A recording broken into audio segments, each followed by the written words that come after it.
আজ 12 রবিউল আওয়াল। হে রাসূল, তোমার জন্মদিন। এই জন্মদিন উপলক্ষে আশার নামাজ পর নামাজ হলো। নামাজ পর এই যে দেখেন, আমরা কিছু আয়োজন করেছিলাম। আমরা বগুড়া মানুষ, বগুড়া আলুঘাটি বেশি পছন্দ করি।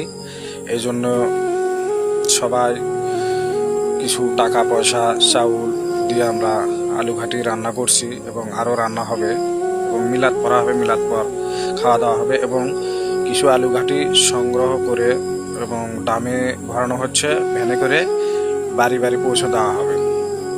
মানে বাড়ি বাড়ি ঘাটি দেওয়া হবে, যাতে বাড়িতে মা বোনেরা আসে ওনারা যেন খেতে পারে। এবং মসজিদে যারা আছি আমরা মিলাদ পরে আমরা খাওয়া দাওয়া করবো, ঈদে মিলাদুন নবী। এই যে আমার মাসুদ ভাই, উনি আয়োজন করছে এগুলোর, তা সবার জন্য দোয়া করবেন এবং এই ঘাটিগুলো বাড়ি বাড়ি পৌঁছে দেওয়া হবে ইনশাল্লাহ। এবং আমরা যারা রাসূল প্রেমিক আছেন তারা ভিডিওটি শেয়ার করবেন।